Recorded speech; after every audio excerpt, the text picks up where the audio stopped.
Show me your tattoo. Hey, tattoos are all the rave these days. Seems like everyone has one or two or three or four, and they've come a long way as far as safety. Still, the inks contain some toxic ingredients like mercury, lead, arsenic. So, what's the risk, and how many people get allergic reactions? Licensed esthetician who has been inked 29 times, Tana Parry, shares her experiences, both good and bad, in this episode. Welcome to the Wellness Whisperer podcast. Today we are talking tattoos and toxins. And tattoos have come a long way, baby. They are now socially acceptable. There's no taboo around them. 35 to 40% of Americans have a tattoo, and it's really viewed as a form of self-expression and art. Whereas in the day, maybe in the 50s and 60s, it was gangsters and gangs and bikers that were really the only one brave enough to get a tattoo. So our guest is Tana Parry, and she's been on the show before to talk about healthy skincare. And she owns a esthetician facial massage shop here in Kansas City called Our Star Skin. And she has movie star skin, and she's done my face. So I'm working on my movie star skin. Welcome, Tana. Thank you. Thanks for having me back. This is so much fun. I'm really excited about this one today. Yeah, I am too. It's a little juicy. So personally, being older, I'm a boomer. I don't think. What do you qualify? You're not a boomer. You're a millennial. What are you? I'm Gen X. Of course you are. So I have 0 tattoos. Tana, how many do you have? I think I am at 29 or 30, and I have 2 on the way next month. Wow. So you are the perfect person to talk about this. And because you are a licensed esthetician and totally understand about what gets absorbed in the skin and what goes in the skin, you're even more perfect to talk about this. So tell us a little bit about what year you got your first one or second one, and if you've had any adverse reactions to any of your 29-ish experiences. I keep counting them and then I lose count, but I know it's a lot. And just to clarify, I am a tattoo receiver. I do not do tattoos, so I'm not a total tattoo expert, although we talked about this earlier, I have some friends we might hopefully get you in contact with. But I actually got my first tattoo at age 17. They didn't check your ID back then, which they do now, so you have to have identification. My old rule, and I think we'll get into this later, my old rule was pick something I wanted to get, sit on it for a year, and then get the next one. So I did that for a really long time. And then eventually you just go and you get, and you keep going and you keep getting.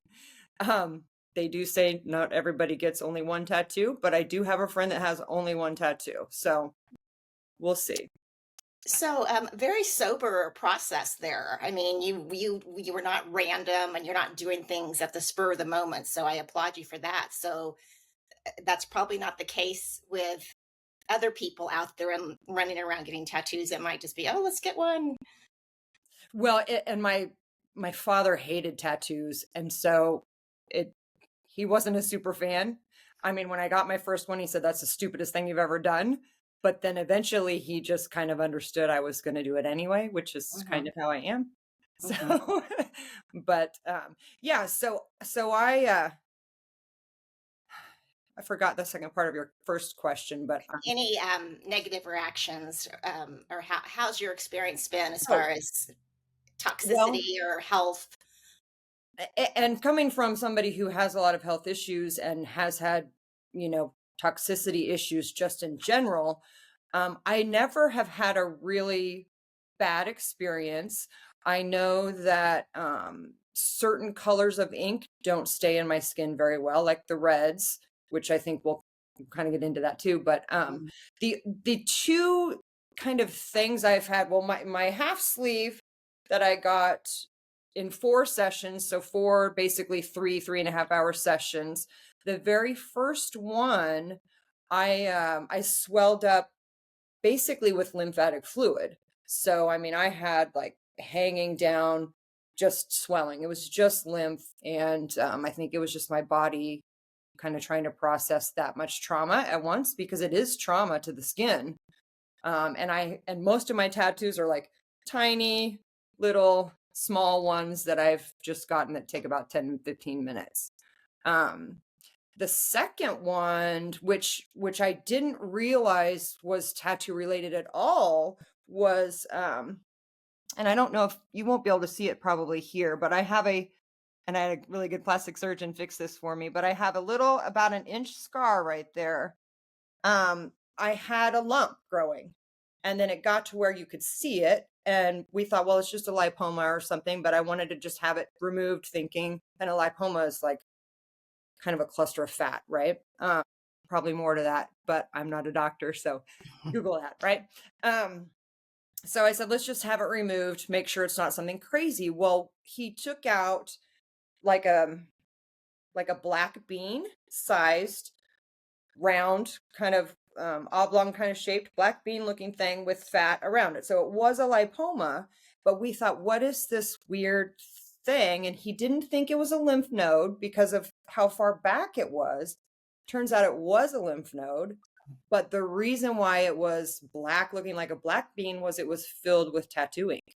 Ah. So, and I have some tattoos that are back on my neck, but that was 2 or 3 years probably after I had any tattoos up here. But I think that the point in my mind, and my theory about it is, it's not related necessarily to that tattoo ink. It could be this, it could be any other one that got trapped in my lymph node, and my lymph system just could not handle it at the time. So, Well, good for you for getting it removed, and having it checked out. yeah. So really, you've Well, had the trauma with the limp, you've had a nodule removed that did have the tattoo ink in it, and other than that, you've had no downside of having. just like fading, just like Mhm, my skin doesn't want to hold the red ink or the pink ink very well. mhm. And I'm going to interrupt and read Yeah. that the standard uh, the standard black ink does have commonly these three heavy metals: lead, nickel, and arsenic. Sometimes, and that's called the carbon black ink. And that's based on the World Health Organization. We pulled that off their website. And the red dye that you spoke of not being retained in your body very well often contains mercury, cadmium, and iron oxide. And that's according to Tree Hugger. Um, but generally, they say the carbon black doesn't create, a lot of issues with people, and just the colored inks that are a little bit more high in the toxicity level.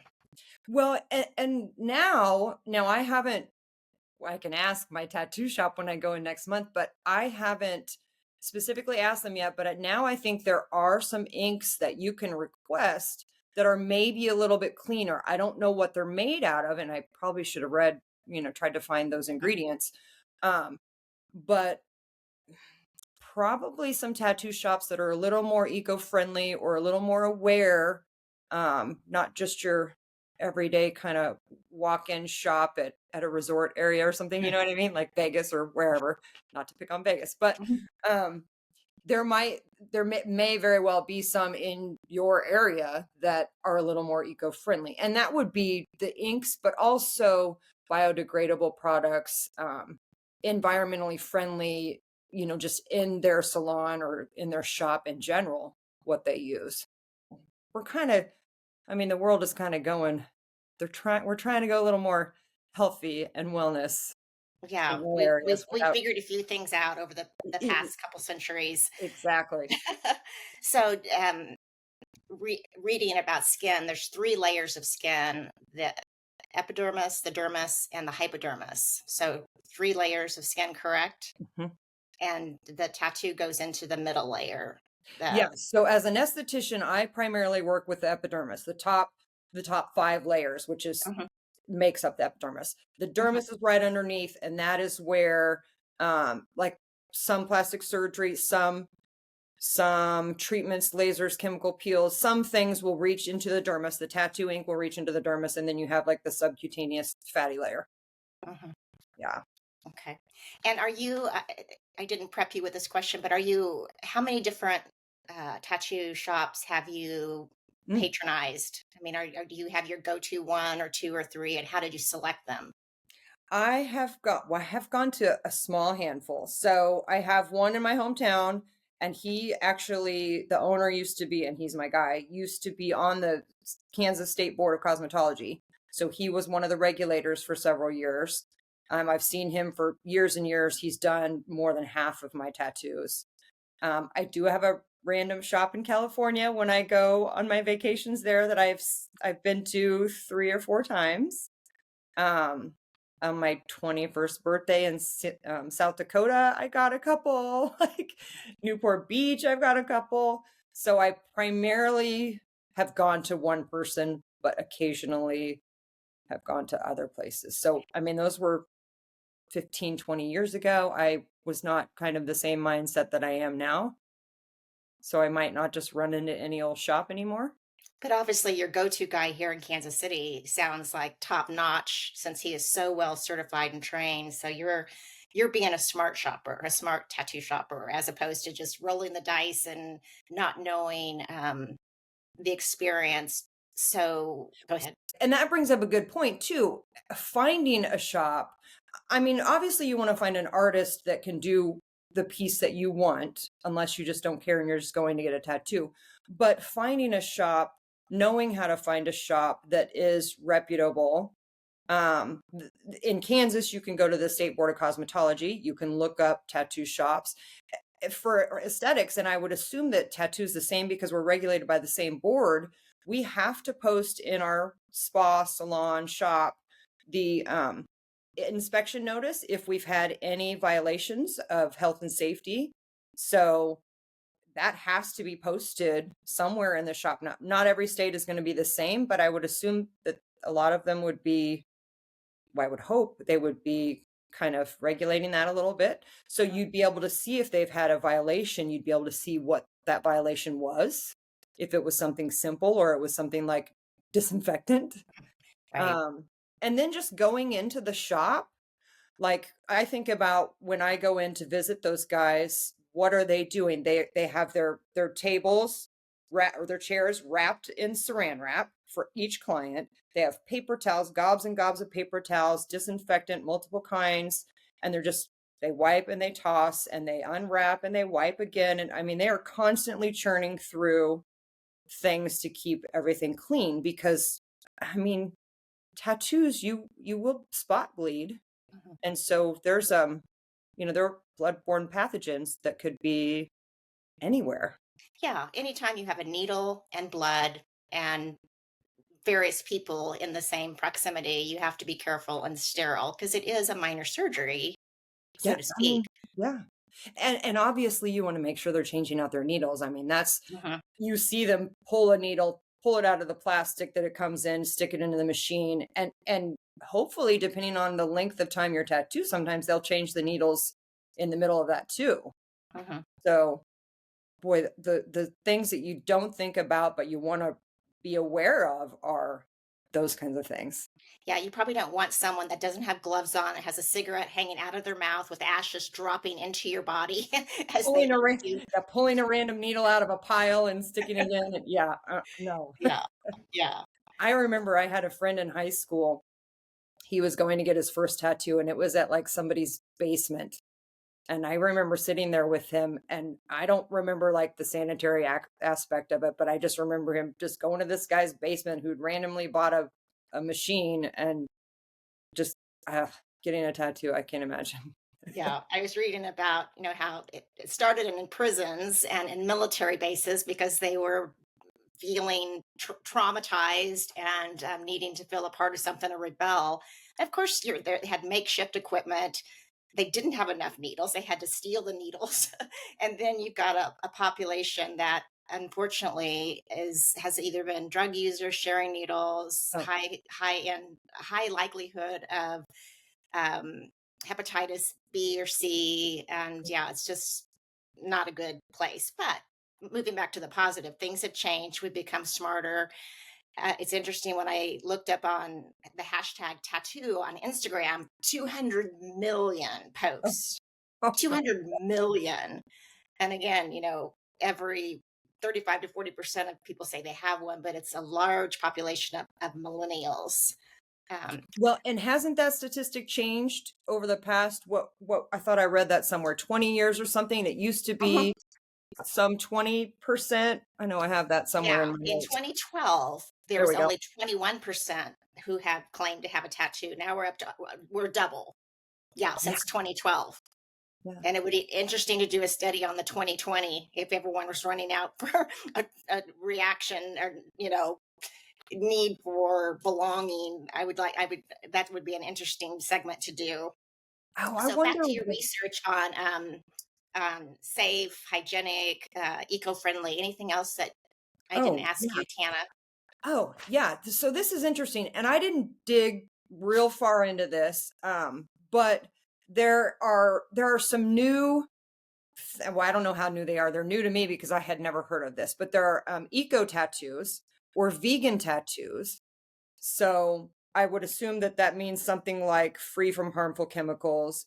I'm not sure if the inks are plant-based or what. That'd be a fun, like, Hmm. follow-up show because I have, but then also I think you say it, ephemeral tattoos, which is made to fade. So they're tattoos that are designed to last 1 to 3 years. I I can understand from the perspective of if you get a tattoo and you're not, like, I may not want this in a year or something, and then it fades, you're not totally committed. But at the same time, I feel like if you're going to get a tattoo, you want it to stay as crisp and as clean as possible. So I'm not sure I understand why somebody would do that other than just the lack of commitment to Hmm. something so permanent. That would be Um, good for me. A wishy-washy customer that was on the fence, and I rarely do anything permanent in my life. well, and But that yeah, sounds more like semi-permanent makeup. I want to come back to that too. But then there's also UV tattoos. Have you seen this? mm-mm. So it's an ink that only shows up in black lights. So it's basically you can't see it at all. And then you shine a black light on it and it pops up as to whatever the design is. It's like the So Snapchat of social media, your tattoo that you can just see in certain. for That's 11 seconds, right? And I don't know, and I definitely don't know the ingredients to those and if they're clean or anything. But that would be great for healthcare workers who aren't allowed to show their tattoos at work, and it's hot, and they can't roll their sleeves up. They can just have the UV. That'd be yeah. great. Yeah, and I think other than clubbers, ravers, people that want to go and they're in black lights a lot, like Mhm. that's probably a next best idea, right? Because there are still a lot of places that will not allow tattoos to be visible. Yeah. So I know my husband's worked at places where he had to have the collar because he's got some tattoos like I do. He had to have the sleeves all the way down, buttoned, things hidden completely. Hmm. Um, Was that so, recently that he had to do that, or was that 10 years oh, ago? I'm just wondering. yeah, 5 to 10 years ago. Yeah, it's Hmm. been a little minute, but I'm not sure some of those places have changed. Hmm.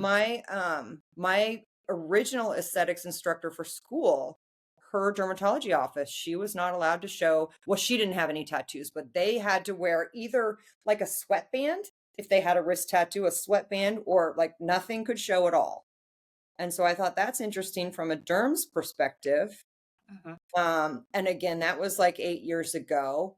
But now the new thing is like the tattoo removal. Right. So, well, it's been around for several years, but I mean, it's becoming more mainstream now to have them removed.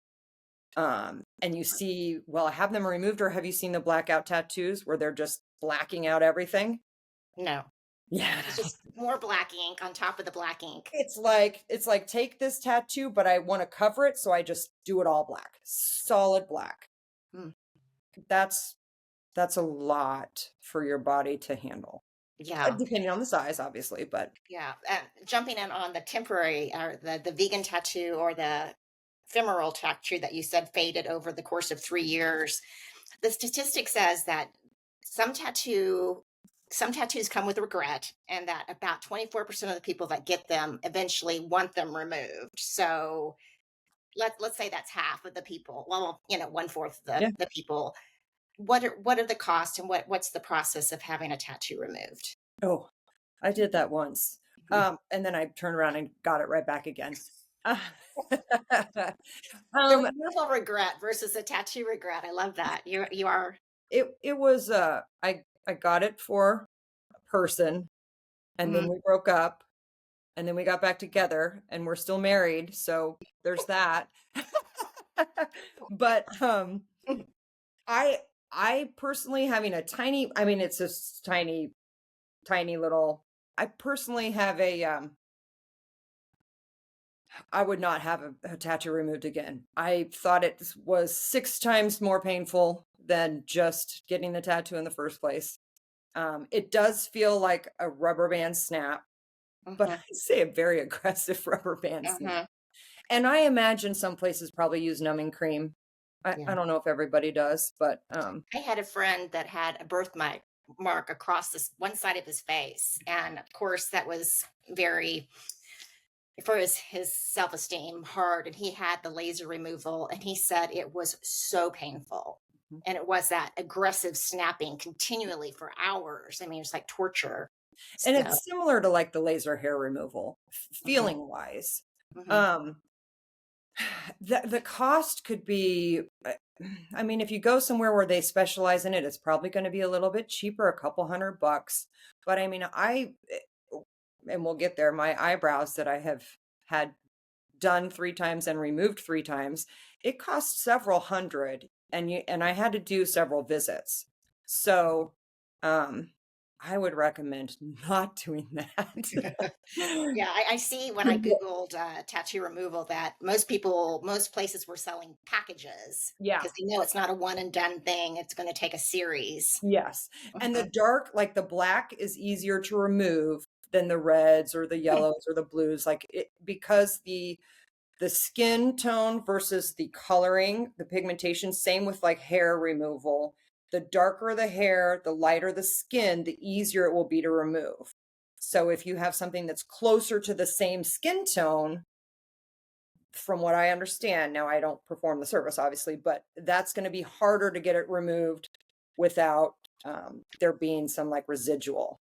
Hmm. Um, I was going to jump in here and read back to, since we were talking toxicity and tattoos, and it's a very few people have reactions, but there was a 2007 lawsuit, um, and this was on Tree Hugger, that two leading tattoo ink manufacturers must now place a warning label on their product containers, catalogs, and websites explaining that the inks do contain heavy metals, including lead, arsenic, and others.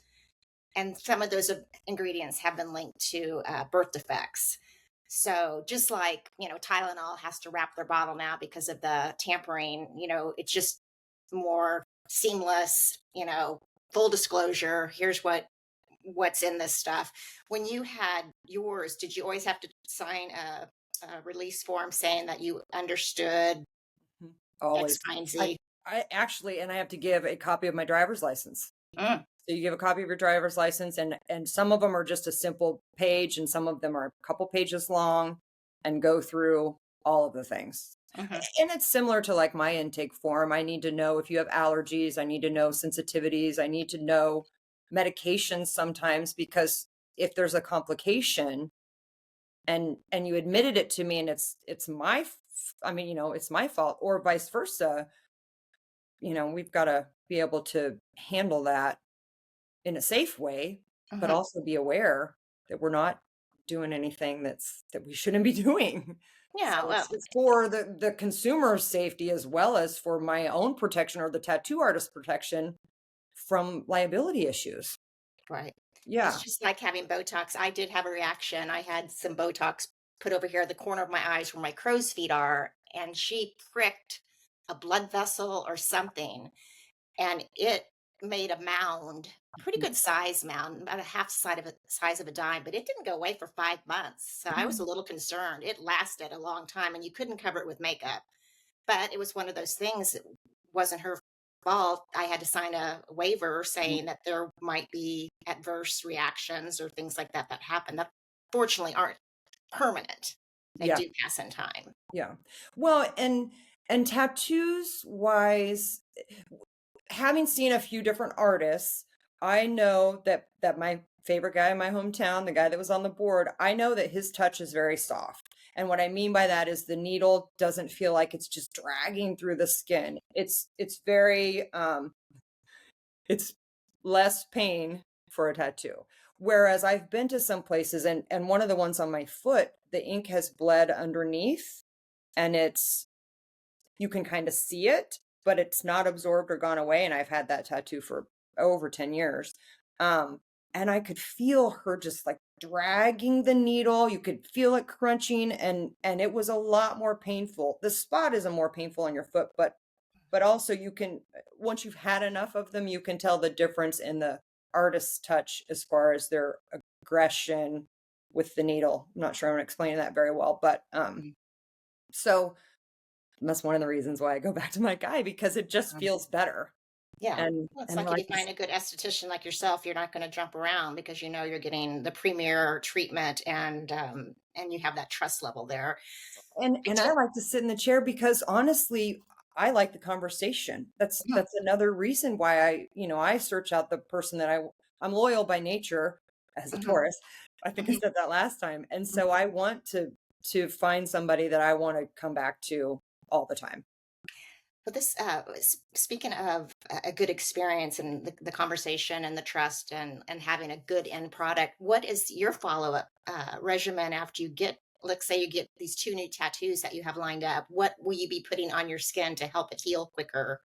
Um, That's a great question because my husband is working on a full sleeve and I mean, he's like 3/4 of the way and he's been going basically every 8 weeks. So it's solid color. mhm, So there are different products, tattoo goo, hustle butter. I think he uses Mad Rabbit, I think is another brand. These are just brand names that mhm, we've used and tried. But mhm, this last go round, I said, "Why don't you try my Laurel skincare, my plant-based skincare on this thing?" And he hesitated, and I said, I'm in skin, honey. Please just humor me." And mhm. he did for a few days, and he was just like, I can't believe it. It's not peeling, it's not itching, it's healing up faster." And I was Yeah, like, "Duh." there you, there you go. Now, So what is in tattoo glue and Mad Rabbit? What is that, an aloe based product or what's inside of this? They're really, plant-based. In fact, I didn't think about it or I'd have a container sitting next to me. Plant-based, I know there's aloe, there are, usually like jojoba is the closest oil to our natural skin oils. So sometimes there's coconut oil. Um, there's not usually like Vaseline or mineral oil. Those will tend to remove the ink. You want to hold the ink in but heal the skin at the same time. Mhm. Um, and some other medicinal plants. The product that I had him use had, I don't know, like 30 active ingredients in it. So it was very carotenoid heavy, beta carotene, some vitamin C. Uh, I have to tell you a funny story about oils. I just got back from a mini vacation with my husband to a folk concert in Bentonville. And as I age, my skin's becoming crepier and drier, especially my legs. And so I believe in Ayurveda. And, I'm a Vata, and Vatas are dry and brittle. And the oil that we're supposed to do a banya every morning on or sesame oil. So I mhm. bought a big bottle of sesame oil at Sprouts and I brought a sample size down there to Bentonville with me. I put it on one night and I smelled like a roast. I just, I think it was like unrefined or it just reeked. It's like my It husband's like, wasn't what good. did you just do? But did So your skin feel good? my skin smelled good, but it stank. So now you're going to cook with it and Yeah, drink now it. we're going to use that for a pot roast or something else. Well, and I had actually, I think this was yesterday. I had a conversation with a chiropractor friend, and so she's my age basically. Her skin looked amazing, no visible pores. I mean, just nothing. And she's using coconut oil, and Mhm, that can be very comedogenic. That can cause a lot of breakouts or clogging. mhm, But what she's doing internally is balancing her essential fatty acids. So EHAs and DPAs, right? So about to start the essential oil, or I'm sorry, the essential fatty acids experiment myself because and mhm, we need it for our brains anyway.